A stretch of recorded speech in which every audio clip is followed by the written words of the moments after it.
Leo, welcome back to Katao's Intuition Tarot Reading. Namiss ko na magbasa ng tarot card para sa inyo. Naging busy lang po kasi ako itong past few months. Kamusta na po kayo? Sana ay nasa mabuting kalagayan naman po ang nakikinig nitong video na to. Okay, magsimula na po tayo sa ating basa para sa buwan ng June. General reading po ito, kaya pakinggan lamang po ang mga messages na resonate po sa inyong present na experiences sa inyong buhay. Siyempre, at reminder lang po, hindi po kailangan na lagi po kayong nakadepende sa kung ano man po ang naririnig po ninyo sa mga tarot reading. Kailangan po or mahalaga pa rin na pakinggan ang inyong intuition at sundin kung ano yung sinasabi po ng inyong puso. Pakinggan lamang po ang mga messages na pwedeng magbigay sa inyo ng magandang inspirasyon at gabay. Okay, so magsimula na po tayo. May nakikita po tayong death card dito, pero hindi ibig sabihin ay meron pong mamamatay. Para po sa akin, ang ibig sabihin po nito ay may mamamatay na problema. O diba? Mas maganda po yun. May matatapos na problema o yung mga nararanasan po ninyo na kahirapan sa kasalukuyan, mga kung ano-anong klaseng pagsubok po yan ay matatapos na.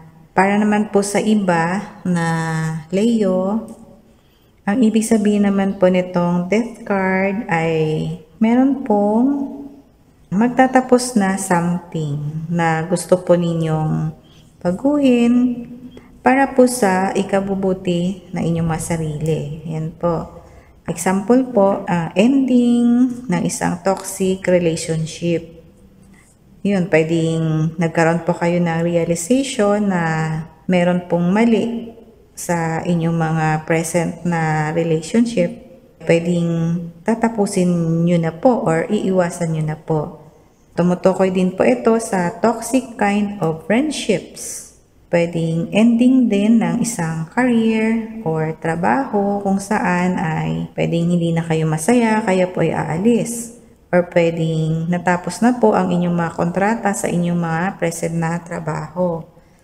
Tumutukoy din po ito ng ending ng isang source of income. Kunwari, hindi na po kumikita ang inyong mga business, kaya pwedeng isasara nyo na po or ititigil nyo na muna. Pwedeng ending din po ng toxic na hobby. Pwedeng tumutukoy po ito sa mga bisyo po ninyo.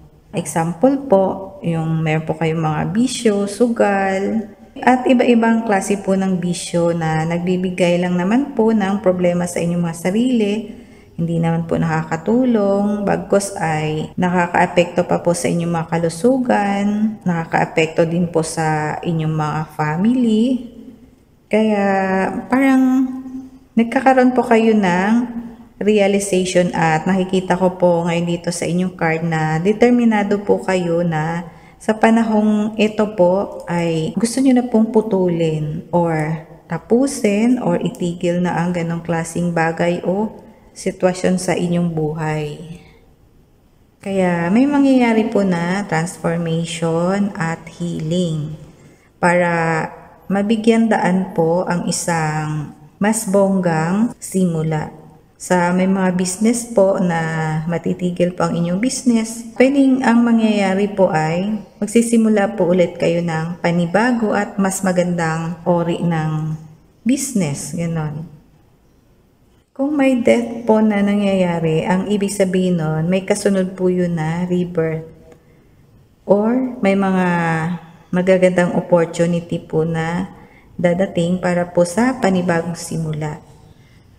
At kung ano man po ang nalikha na problema o mga hindi magandang karanasan o naranasan po ninyo, nakikita ko po na marami po kayong natutunan na mga leksyon sa mga iyon, sa inyong mga karanasan na iyon. Sa mga nagka-problema naman po sa mga love life po ninyo, ay nakikita ko po na dadaan po kayo sa proseso kung saan ay magkakaroon po ng magandang transformation po ang inyong mga love relationship.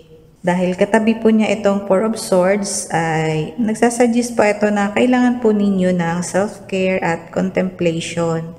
Lalong-lalo na kung nakaranas po kayo ng conflicts at stressful na relationship.